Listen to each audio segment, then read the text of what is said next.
Okay, I'm back. All right, so we're going to start plugging in some of this information. So we've got the longitudinal study of post-concussion syndrome.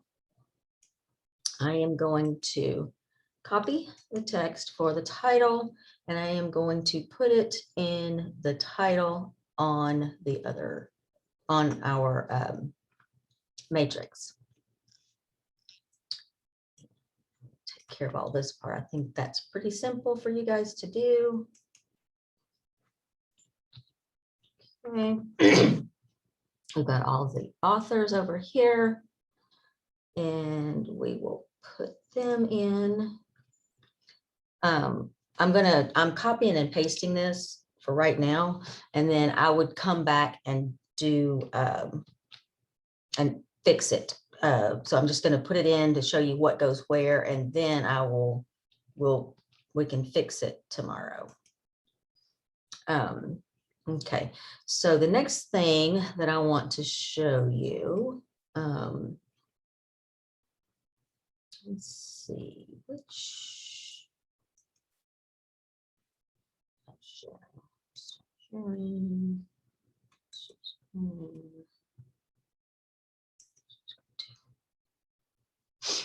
Okay, so now I'm going to share the article or the study. All right, so for the first part of the matrix, maybe I should do that. Let's do this.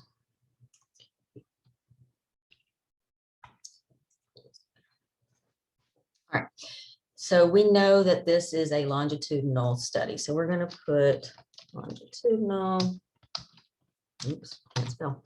All right, and it was published in 2017, 207, name of the journal of Neurotrauma. Oops. Journal of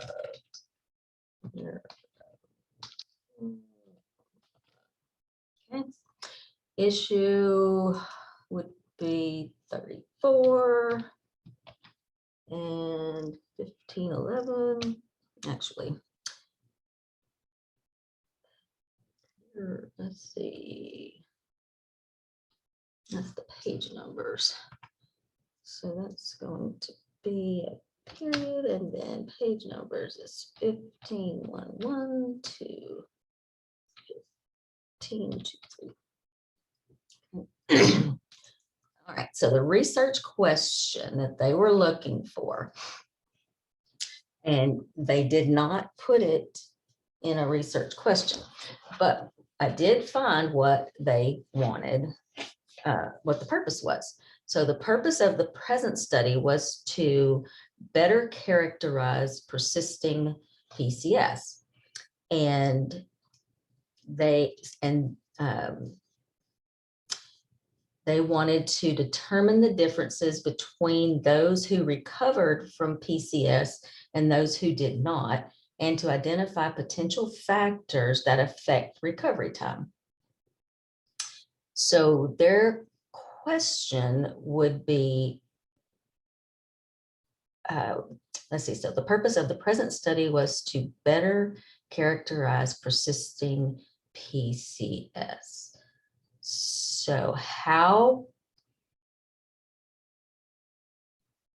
what is the best way to characterize persisting PCS? Okay, that's what I'm gonna put. What is the best way to characterize PCS?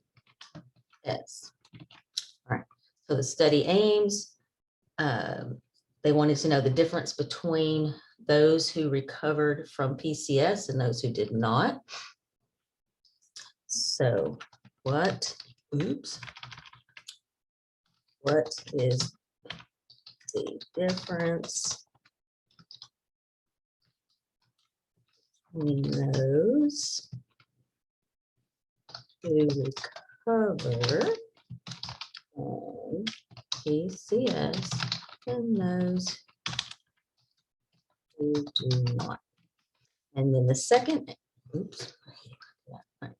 and And then the second aim was to identify potential factors that affect recovery time. So we would put in there, what factors affect recovery from PCS? Okay. So did they give us a hypothesis? We shall see. Okay. So this same cohort, I'm gonna move all, no,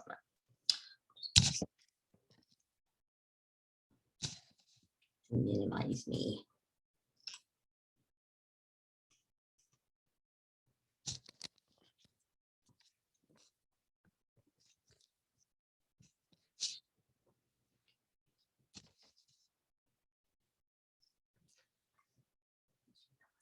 Okay, so we want to see what we're looking at their hypothesis now, looking for the hypothesis. And this is a quantitative study, so it should have one.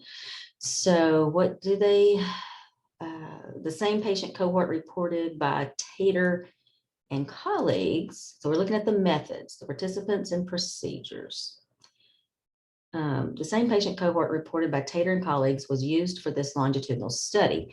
It consists of 285 patients with the diagnosis of PCS seen by CHT. From January 97, 2013, a specialty hospital located in Toronto with a major focus on neurologic disorders. Okay, let's see. So they were mailed a questionnaire and an informed consent form to be completed and returned via mail or by phone. I need to know that. Clinical and demographic data were collected. Oops, how did that happen? Go away. Clinical and demographic data were collected retrospectively from medical charts and were recently reported. Some longitudinal data collected from the retrospective study were combined with the follow-up data from the present study. Patient age was recorded as the age at the time of the concussion. So that the reason they do that is so that they can make sure that they are comparing apples to apples. And that led to the clinic appointment. Okay. This study was approved by the University of Health Network Research Ethics Board, and it comprises 4 major teaching and research hospitals. So we noticed that they sent out a questionnaire and an informed consent form, and that consent form should have been sent back. And if it was sent back signed, then that was accepted as their consent. And this was all agreed upon and by the ethics board. And this says that the University Health Network Research Ethics Board, and it comprises 4 major teaching and research hospitals, including TWH and the Canadian Concussion Center. So that shows that with the Concussion Center being there, that gives it extra clout. Okay. So what have we learned here so far? So we know where the participants came from. So the same patient cohort reported by Tater and colleagues was used for this longitudinal study. Okay, so they had 285 patients with the diagnosis of PCS seen by CHT, and that's initials of a certain physician. Okay. And the dates that they were seen was January 97 to June 13th at this hospital located in Toronto with a major focus on neurological disorders. I'm going to copy that, and I'm going to go ahead and I'm going to put that over here in the sampling, because that's going to be part of the participants. So we still haven't gotten to that hypothesis. Ooh, why did that not work? That's not what we want to do. Let's go with Heather. Next.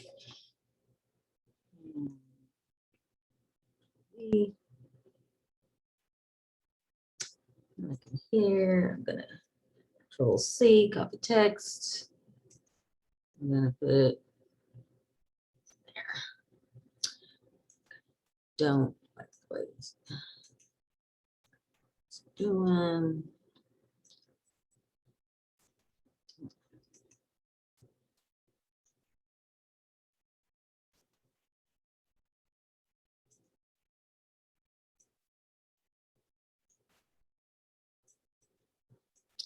Okay.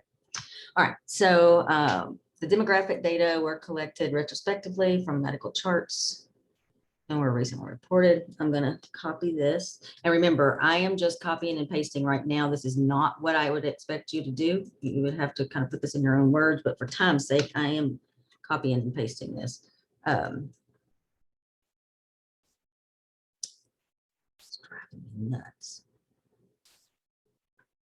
I want it to be on the phone. Let me do that.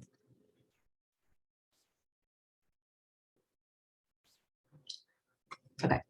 And this part I'm not real sure about. Some longitudinal data collected from the retrospective study was combined with the follow-up data collected from the present study. So I'm thinking maybe that they're talking about, maybe they didn't get all of the demographics from the first time, so they got it the second time. And then the patient age, we need to put that in there because that's important. Their age. Okay.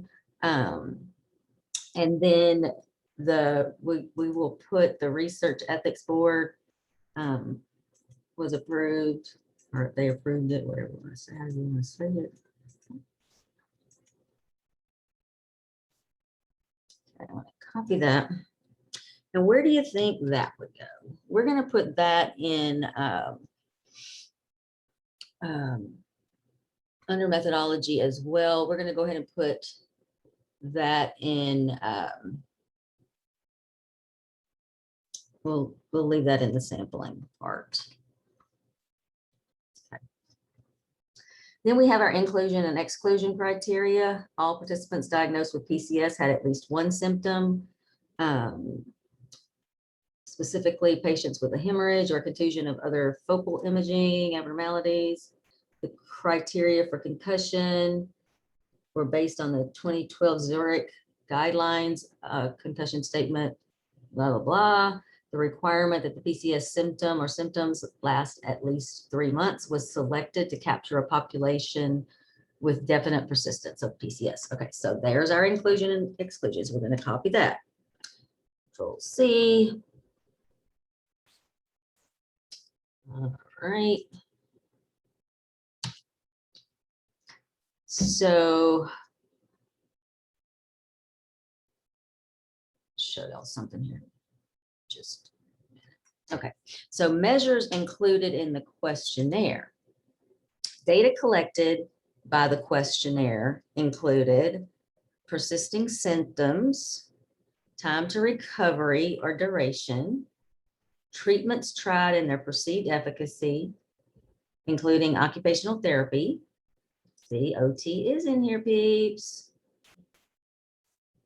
Medication, chiropractic manipulation, psychotherapy, physiotherapy, and vestibular repositioning exercises.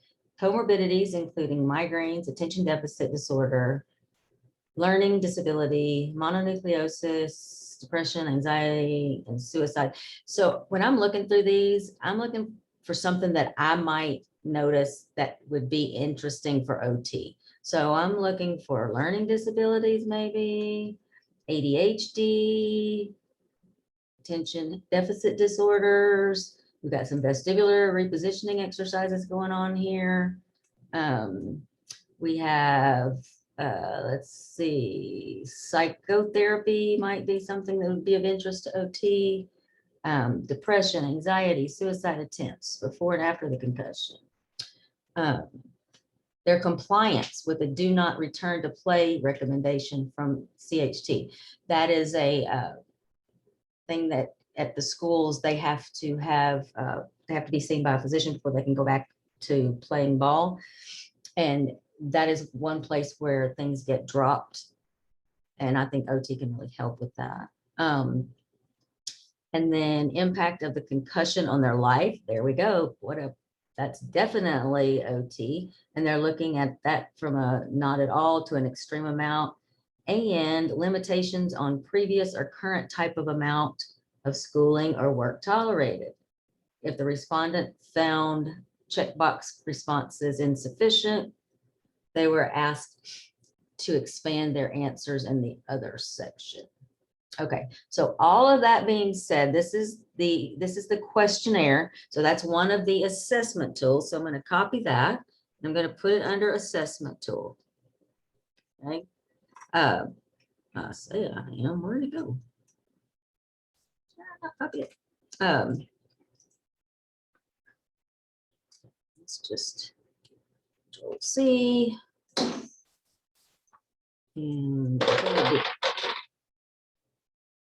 And that is not. Nowhere good. Okay, now maybe Control C. Tools, Control V. No. So I want to copy. Says tools. There we go.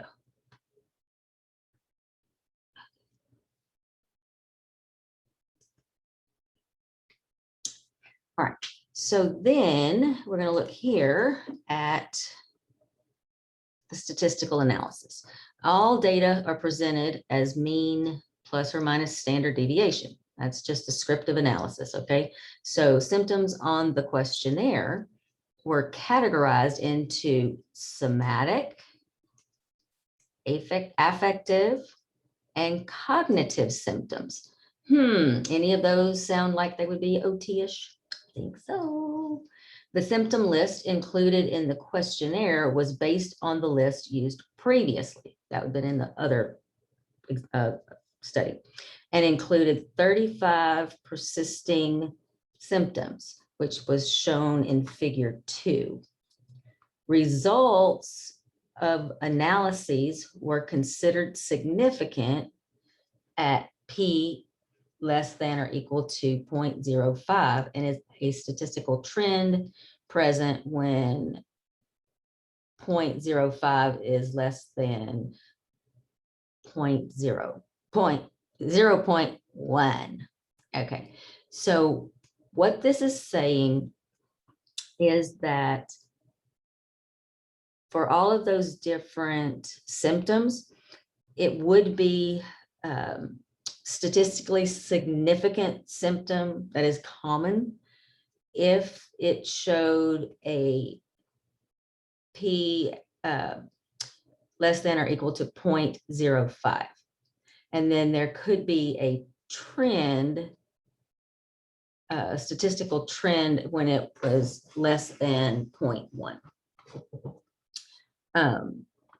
Analyses were performed and they used the SPSS system. So they put all their numbers into this system.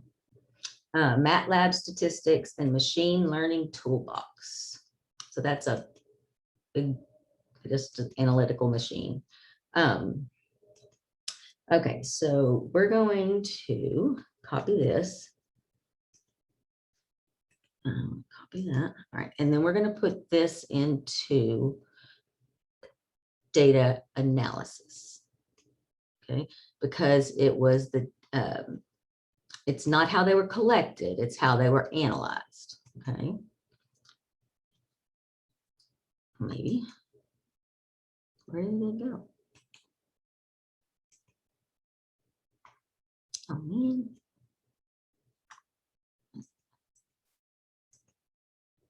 Oops.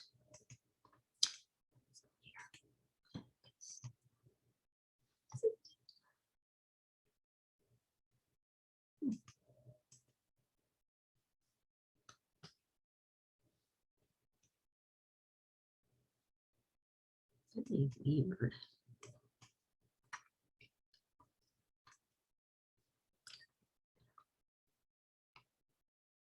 Try this again. I don't know what's happening with this. I'll go there. There we go. Oh, okay. So then some t-tests were run on continuous variables and chi-squares on categorical variables. And what all that means is they were comparing those who recovered from their index concussion or the concussion that led to the clinical appointment. So that's their first one, with those who did not. Okay, so they're comparing all of the different symptoms, everything for those that had a concussion and those that did not.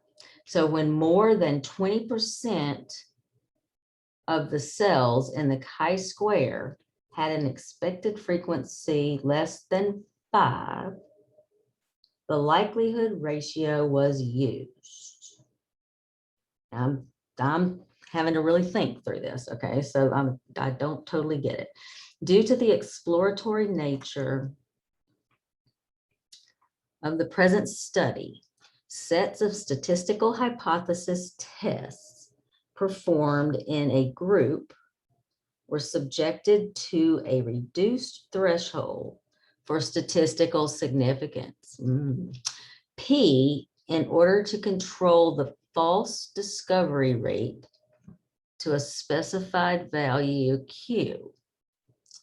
By subjecting tests to a threshold reduced according to this procedure, the method promises that no more than a fraction Q of results identified as significant will actually be insignificant or false positives. So this is a bunch of data they put in, or a bunch of statistics that they wanted to use to make sure that their results did not show false positives. For each group of tests to which this procedure was applied, 2 adjusted significance thresholds were employed. The first was calculated with Q 0.05 and p-values below this threshold were considered significant. So, I've talked to you before about the 0.05 and anything below it. So p-values below this threshold were considered significant. Okay. The second was computed with Q equal 0.10 and p-values below this threshold were considered to be trending towards significance. I don't know. The reader should note here that Q is not the threshold, but rather the false discovery rate used to compute the reduced threshold. Variables for multivariate analyses fell into 3 categories.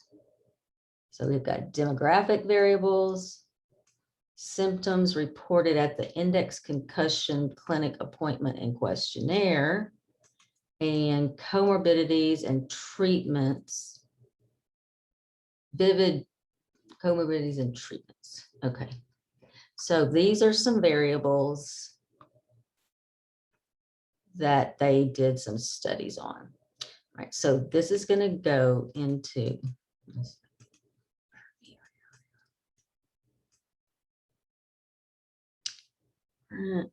see, I don't know if that's going to work. Okay. See, I'm going to put this over in data.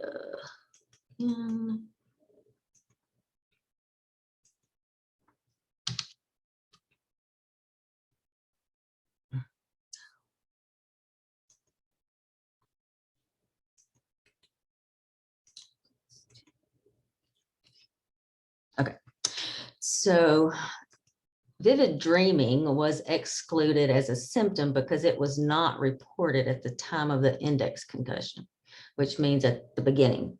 So they couldn't measure it from the beginning to the end. The remaining symptoms were further subdivided into 20 somatic, 8 affective, and 6 cognitive symptoms. One analysis explored associations among the variables, while a second examined associations between the variables and the time to recovery. So this is what they did to match up with the aims of the study. So when you go back and you look at these aims, what is the difference between those who recover from PCS and those who do not? And what factors affect recovery time from PCS? So that's where they're saying one analysis explored associations among the variables, while a second examined associations between the variables and the time to recovery. Okay, so I'm going to copy that. I'm going to put that back in analysis.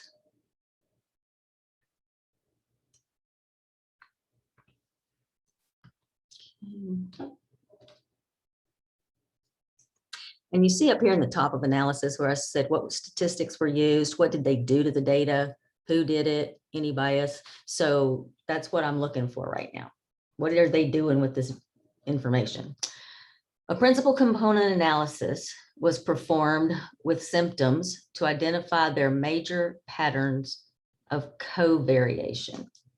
So if I had all the time in the world, I would get out my book, and I'm going to look up principal component analysis, which probably is not going to be in here.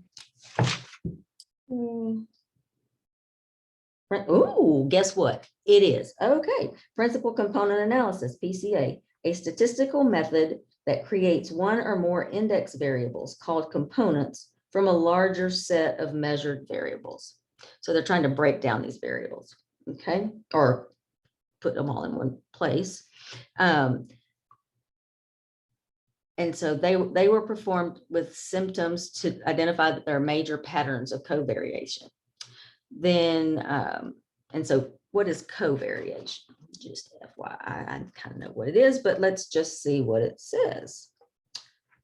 Covariation. Probably not.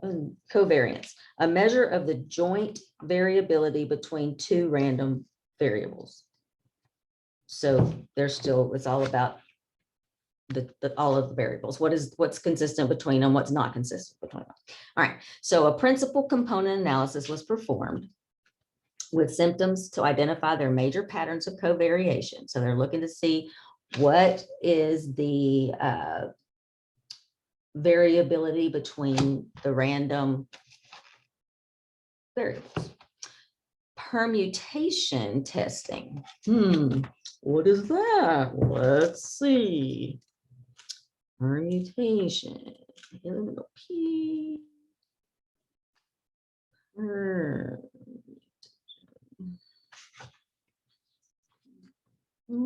Yeah, that's not going to be in here. PER. Okay, let's read the sentence, see if we can make sense of it. Permutation testing was employed to assess the number of significant components. I don't know what that means. We'll keep going. A clustergram analysis was performed to visualize potential patterns of clustering between patients and symptoms. So what they're doing is they're trying to see if there's a certain pod of symptoms that are going to certain patients that have certain types of variables. Making sense, getting it. Okay. So that is significant there. So they did a clustergram analysis, was performed to visualize potential patterns of clustering between patients and symptoms. It consists of a heat map depicting both symptoms and patients together, and two hierarchical agglomerative clustering analyses producing dendrograms for symptoms and patients separately. The consensus across 3 different cluster evaluation methods was used to establish the number of significant clusters in each dendrogram. So you see how it said, you see how it says the consensus across 3 different cluster evaluation methods? So that's kind of a triangulation method there. So they did 3 different tests on it, which is good. That shows a strength to the study. Okay, so we're still on data analysis here. Lots of information here, which I would go back and put in my own words. Okay.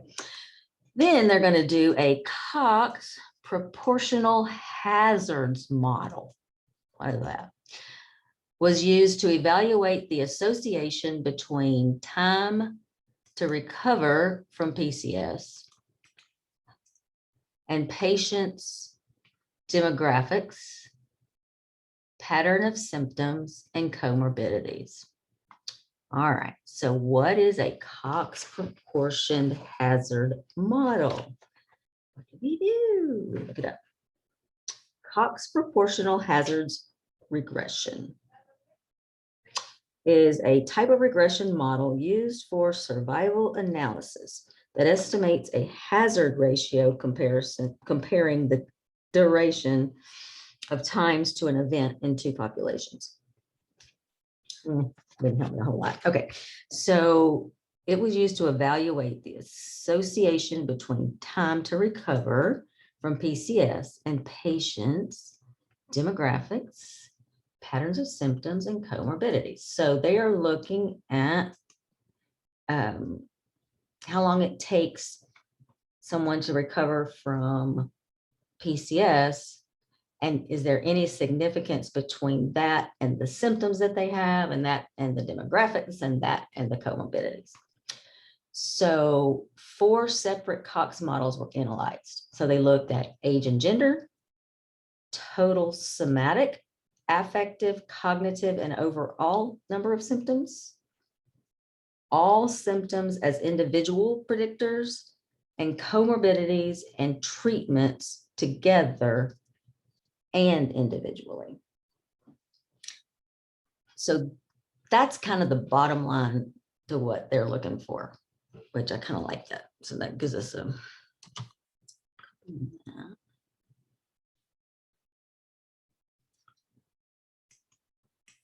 copy.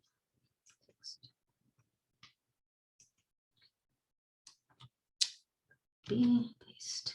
Then I'm going to come over here. I'm going to definitely put this in here because this is what we want to look back to see. We're going to look back and see what if that actually tells us anything.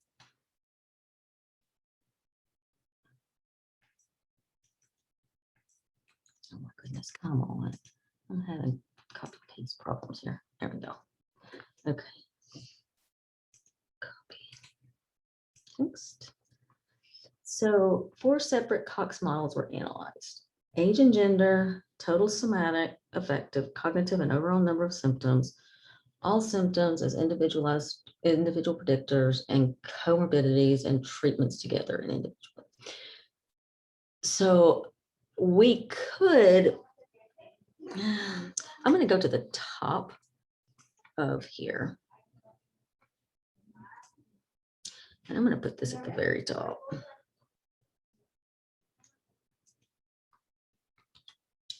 I kind of like what that says. Okay. So now we want to know what happened with all that. So figure 1 shows the reduction of the initial 285 patients to a cohort of 110. So let's take a look at that. You know, we talked about the Prisma thing. That's what this is. This is a Prisma flow chart. So this shows where they started out with 285 patient records. Then, let me make this bigger because I certainly can't see that. All right. Then out of those 285, they lost 28 because they didn't have current mailing addresses. So they contacted 257. Out of that 257, 141 responded. Now, here's what I would do. This is, remember when we talked about always needing a calculator? Because you want to make sure that they got their numbers right. So you'd get up here and you would say, all right, we started out with 285 minus 28 equals. Oh, I did the wrong thing. That's really wrong, Carol. Okay, so 280, seriously, 285 minus 28, 28 equals 257. They are correct. Okay. And 141 responded. So how many did they lose? Minus 141 equals 116. So I would just kind of make note of that somehow or other. Then out of the 141, 44 had recovered and 97 had not recovered. Okay, so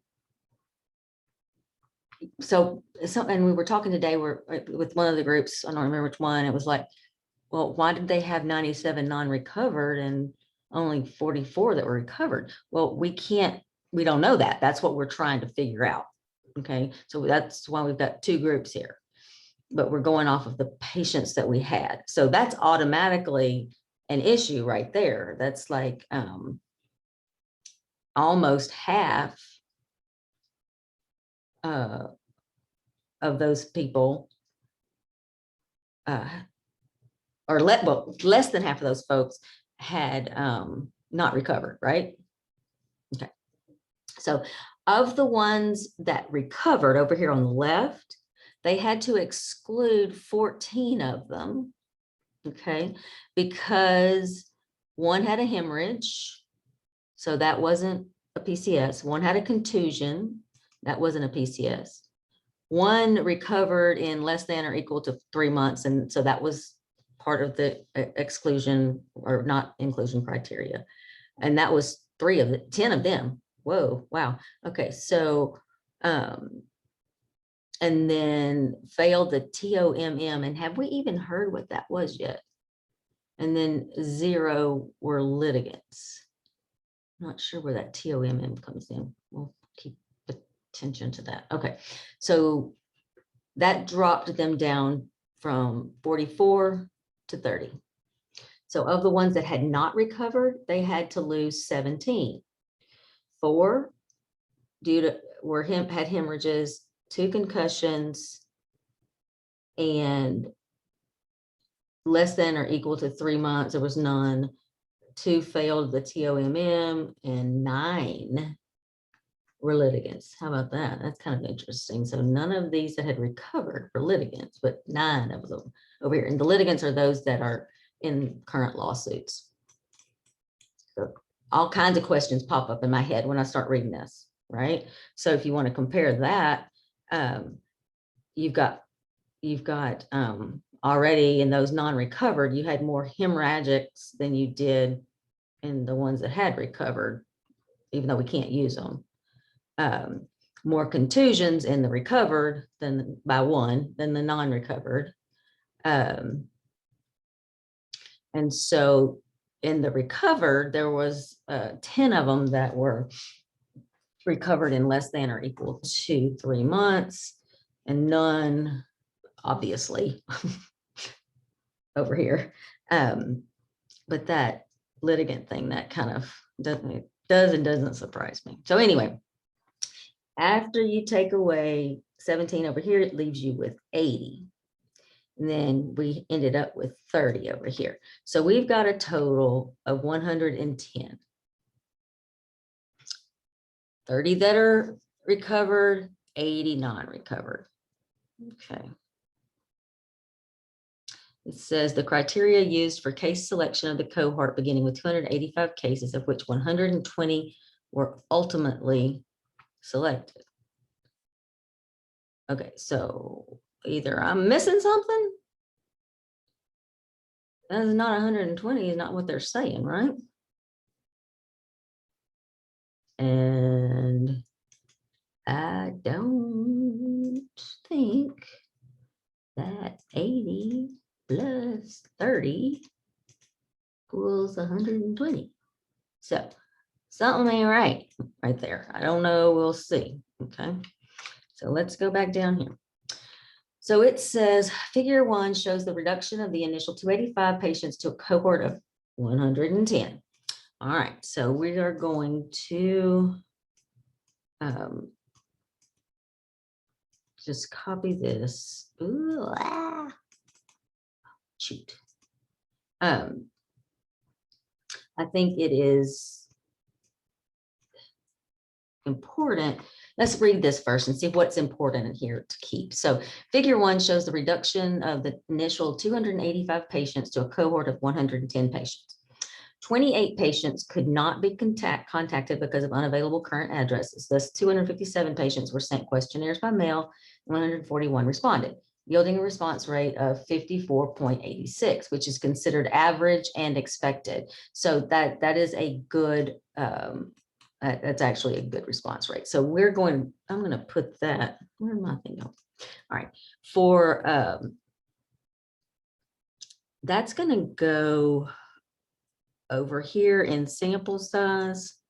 I'm going to put that up here. And I'm going to put on here survey response rate, right? All right. Based on medical chart reviews and information collected from the questionnaires, 31 respondents were excluded for the following reasons: positive CT or MRI scans, that was the hemorrhages or contusions. Some had recovery within 3 months. Some were involved in litigation or failure on the test of memory malingering. Ooh, cool. Which is a reliable test for screening malingerers. Okay, this is so cool. I'll show up in just a second. 81% of the 110 cases had a CT and or MRI. That's kind of interesting too. After exclusions, there were 110 PCS patients, 30 in the recovered group and 80 in the not recovered. Okay, so that's important because that's what I'm going to put over here in the size. Okay, so let's look at this. So this test of memory and malingering, that goes in the testing, right? Because that's going to be that's part of the inclusion criteria testing. I'm going to copy that and put it over here under assessments. I don't think I had that.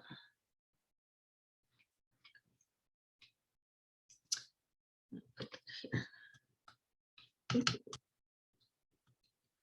So let's go back up here, see what this was. All right, interesting. So 2 of these folks failed that test that had not recovered. How interesting that that's the case, huh? So that might happen more often. That kind of puts another question in there. How many of these people, do the malingering business? For malingering, if you don't know what that means they are kind of faking it. And I wonder, the other thing is, were those 2 malingerers also litigants? That would be interesting to know. Did it tell us that? I don't think it told us that. Okay, so now we're going to get into the demographics. There was no significant difference between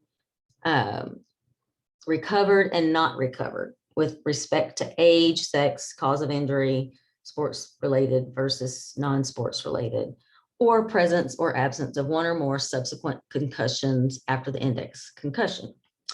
And that was FDR, which stood for something earlier.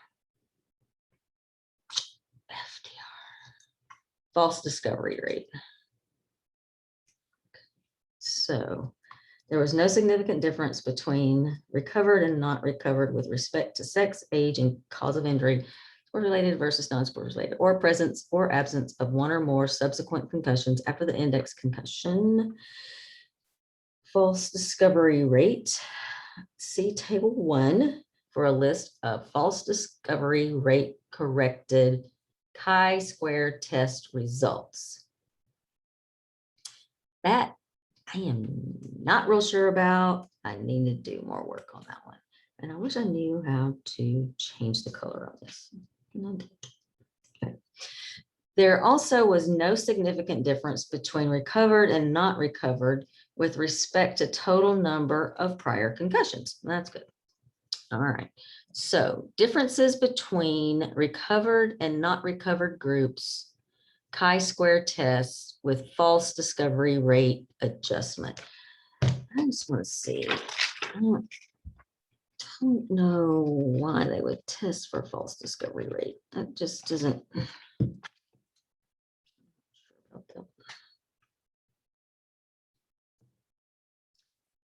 False positive rate, the proportion of people who actually do not have a disease who incorrectly test positive with a screening or diagnostic test.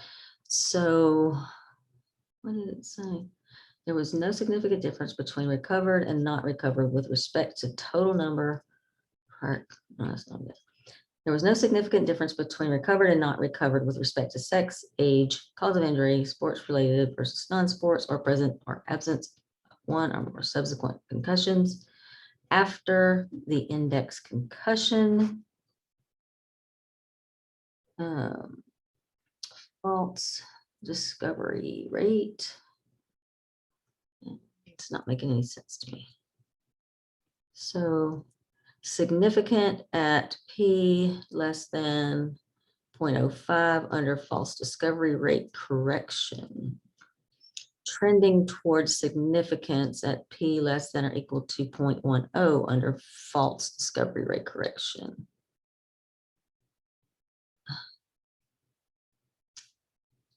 Just not sure about that.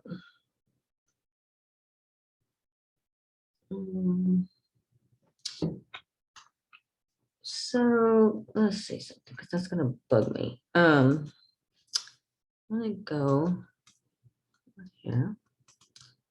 And I'm going to check out false.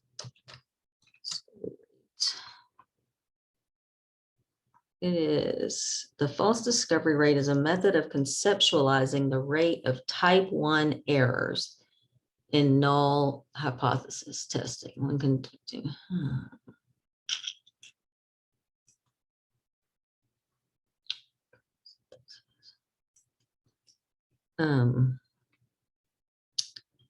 The false discovery rate is the expected proportion of type 1 errors.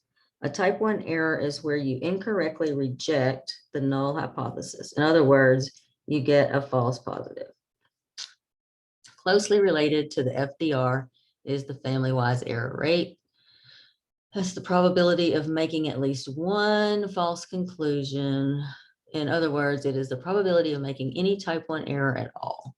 And the Bonferroni correction controls that. However, using this correction may be too strict for some fields and may lead to missed findings. The FDR approach is used as an alternative to the Bonferroni correction and controls for a low proportion of false positives instead of guarding against making any false positive conclusion at all.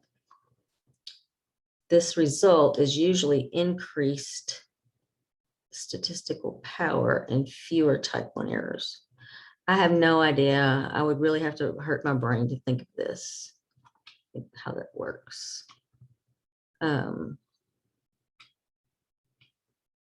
So let's see, maybe this will help. So 1,000 people tested, 5%, 500 people have the disease, 9,500 do not have the disease, 90% cases found true positive tests, 10% of cases not found, 550 false negative tests. 98% of those tested will be negative. 2% of those, still don't know. Pooh. Okay. Never mind, I don't get it. But anyway, we know that at this point here, something changes, because it's not a 0.5 anymore.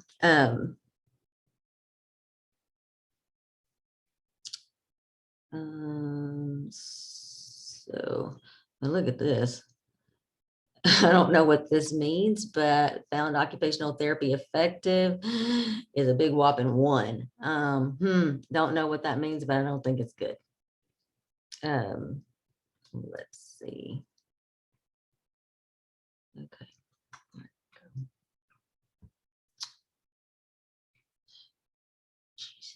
So at the time of initial clinic appointment, there was no significant difference between those with single versus multiple concussions or those with whiplash between recover or not recover. However, not recover was significantly more likely to have ignored a do not return to play recommendation made at the clinic appointment.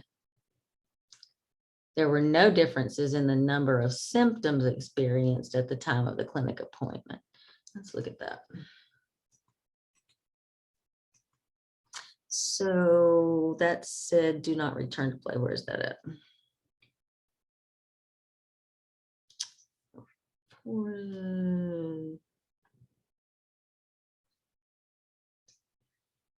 don't even see that. Perceived impact, complying with the do not return to play guidelines. Okay, so what did it say? Not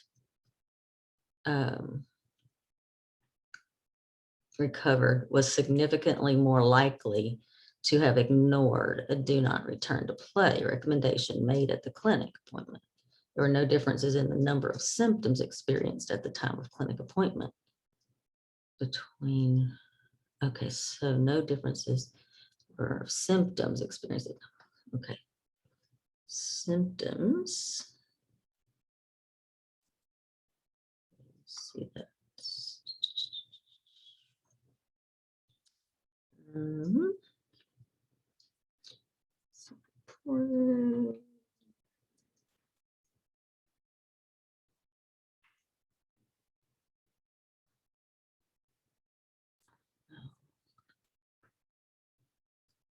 That's table 1. We'll get to table 2, I guess. Okay. So this is a result out of one of them. So I'm going to put that under results here. Okay.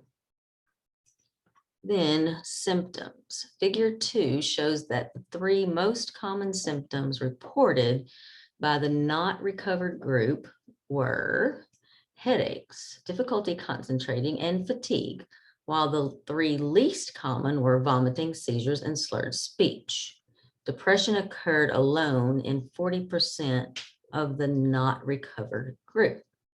So that's good to know, because we could tell, you notice if they're having headaches, fatigue, concentration problems, and we can work on 2 of those for sure. So that's going to go. Yeah, I keep wanting to go to the other one. Okay, that's going to go over here to my results. So this first one here that we just talked about, that was the demographics. So we were looking at the difference in the demographics there. Okay. Now, and then we looked at the symptoms, and now we're going to look at effective treatment. 6 common treatments were listed on the questionnaire, and respondents were asked if they had tried these treatments and to indicate whether they had been effective. Okay. Appendix B in table 1. There was no significant difference between recovered and not recovered groups from chiropractic manipulation, occupational therapy, physiotherapy, and psychotherapy. So that's where that came in. So that means that the same amount of people in both groups said it was good, I'm hoping. So no difference. Copy that. That's what it said. However, the recover group showed a trend toward finding vestibular repositioning exercise is effective. Whereas the not recovery group showed a trend toward finding medication effective. Interesting. Respondents also listed a number of other treatments tried in the results. The following ratios indicate the number who found it effective over the number who tried the therapy. Electrotherapy, 1 out of 1. Homeotherapy, 1 out of 1. Manual lymph drainage, 1 out of 1. Reiki, 1.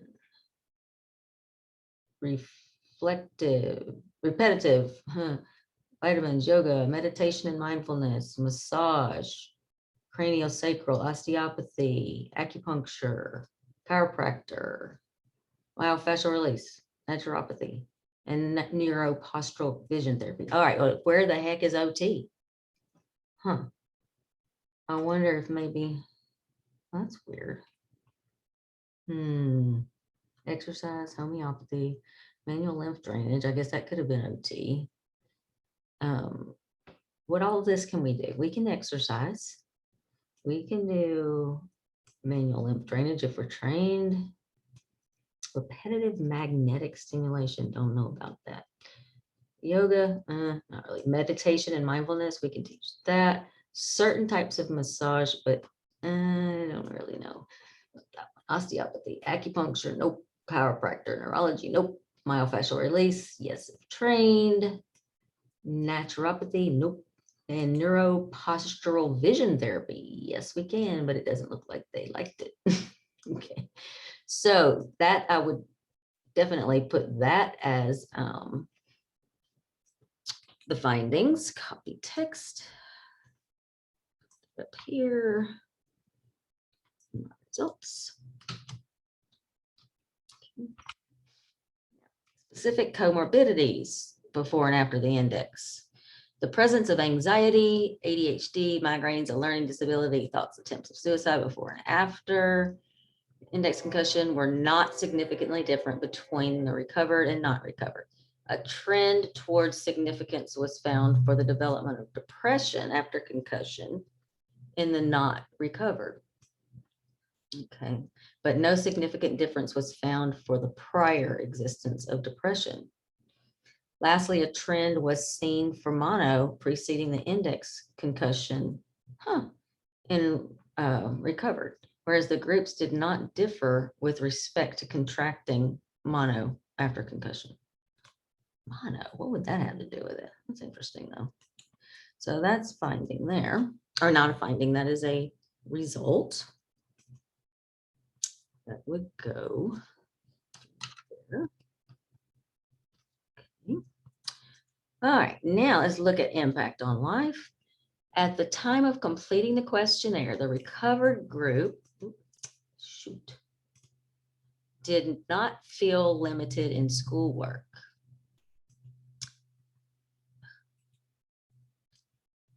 The recovered group did not feel limited in, sorry, y'all. Okay. At the time of completing the questionnaire, the recovered group did not feel limited in schoolwork, whereas the not recovered group felt limited. The recovered group felt that the index concussion had impacted their lives a little or a moderate amount, whereas the not recovered group felt the impact was an extreme amount. Important to know. Text, that was a finding. I mean, I keep saying finding, a result of, so you can see these were results of different pieces and parts of the questionnaire. Now, the next thing we're looking at is time to recover and duration of PCS. 3 PCS patients failed to report the time required for recovery. And 3 not recovered patients failed to report the duration of PCS. The times to recover for the recovery group, which was 27 patients, and the duration of persisting PCS for not recovered group are shown in figure 3. All subjects who had recovered by the time of the questionnaire did so within 3 years. Good to know. With 67% recovering within 1 year, 20% between 1 to 2 years, and 3% between 2 to 3 years. Remaining 10% of cases were undetermined, and that would be those 3 that didn't tell us anything. The average time to recovery was 11.7 plus or minus 7.7 months. And the average duration of PCS for those who had not recovered was 4.5 plus or minus 4 years. Very interesting. And that's based on the people that they had seen. So you really can't use that as any kind of general average for any reason. It's just the demographics of the study.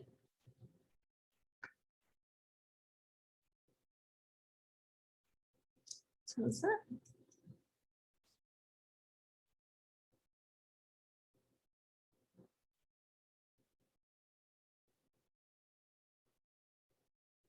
Okay. So next, the principal component analysis. The principal component analysis of symptoms revealed one significant component explaining 23.9% of the variance as shown in appendix figure C. Oh, wait a minute, we need to go back up here. Figure 3, where's figure 3? Okay, the time required to recover, N equals 27, and duration of persisting post-concussion syndrome. Note that no patient recovered after 3 years. Ah, interesting, huh? So this is months and this is years.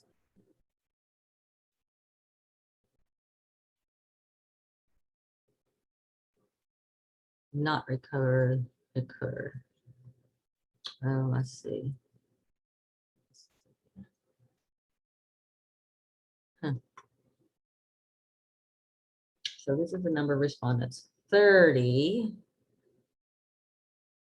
not recovered, 2 to 3 years. Recovered 2 to 3 years. So I see what they're saying. So you don't see any white past 3 years here.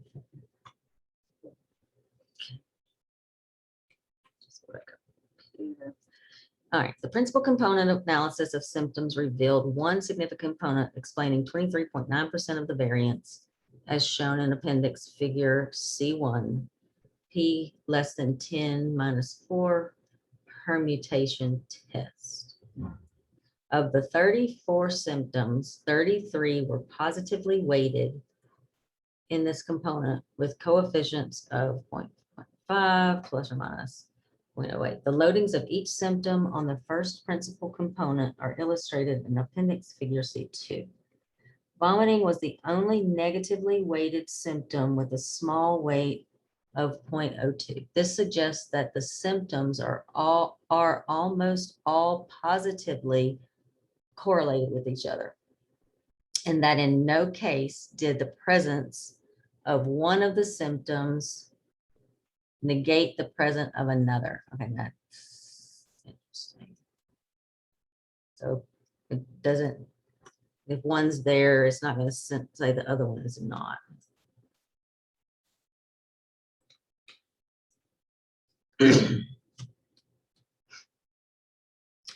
An analysis of symptom loadings on the first 2 components following Varimax rotation revealed no identifiable clustering and yielded no further insight into the covariance structure among the symptoms. Okay. The heat map, figure 4, revealed no patient symptom clusters of the type often seen in genomic heat maps, but rather showed a continuous gradation of patients with progressively more symptoms from left to right, and a similar gradation of symptoms reported with progressively greater frequency from top to bottom. The heat map algorithm orders patients and symptoms so that adjacent items are similar. two patients are similar to the extent they share the same symptoms, while two symptoms are similar to the extent patients tend to have both symptoms or neither. The ordering of symptoms reveals that a symptom occurring higher in the order toward the vomiting end is 2.2 times more likely to occur if a symptom occurring lower in the order toward the headaches end is also present than if the latter symptom is absent. This is significantly higher than would be expected from uncorrelated symptoms with the same frequencies, where the expected ratio is 1.27. This means, I always like that, this means that two patients with the same number of symptoms tend to exhibit the same symptoms to a greater extent than can be expected on the basis of symptom frequencies alone. Similarly, as one traverses a group of patients with progressively more symptoms, the symptoms tend to appear in a predictable order. This is consistent with the positive correlation among nearly all symptoms found in the principal component analysis. Wow, that's kind of interesting. So that's going to be results.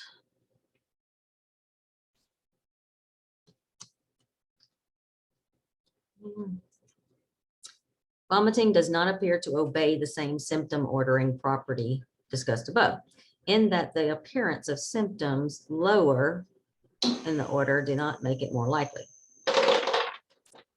As further evidence, it was the only symptom that showed negative weighting, albeit of small magnitude, in the one significant principal component explaining the most variance among the symptoms. Patient clustering. The consensus among the three cluster evaluation methods identified two distinct clusters. Patient groups 1 and 2 in figure 4.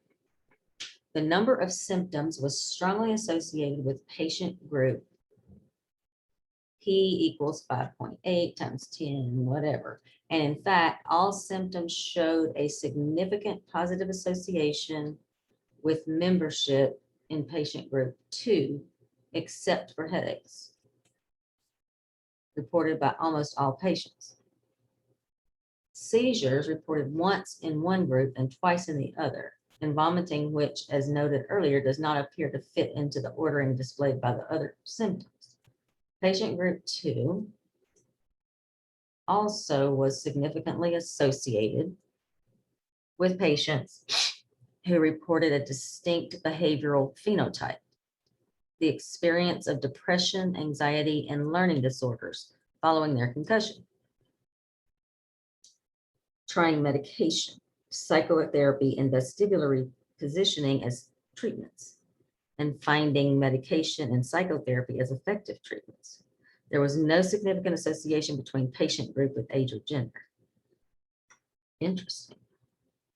Okay, so reading this again, patient group 2 was also significantly associated with patients who reported a distinct behavioral phenotype, which is the experience of depression, anxiety, and learning disorders following their concussion. Trying medication, psychotherapy, and vestibular repositioning as treatments, and finding medication and psychotherapy as effective treatments. And there's no significant association between patient group with age or gender.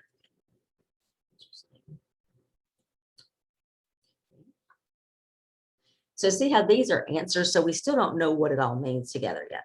So we'll get to the synthesis of it here in a minute.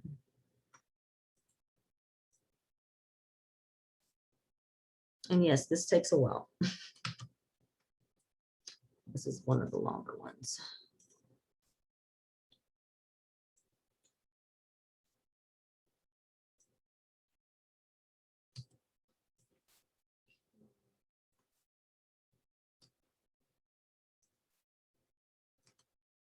Okay. Now, symptom clustering.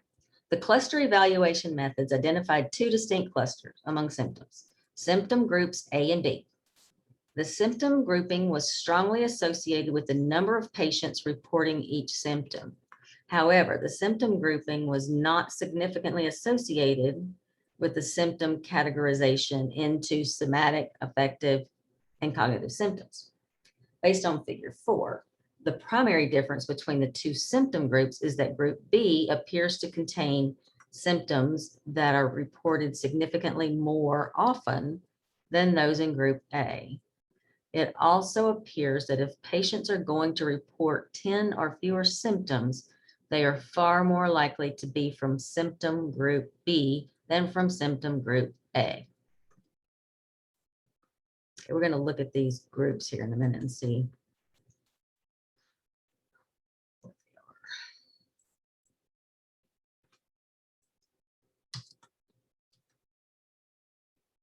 Other association.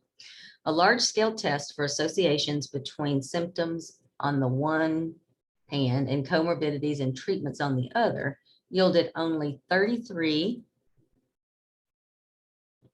significant associations following FDR correction out of a total of 1,224 tests.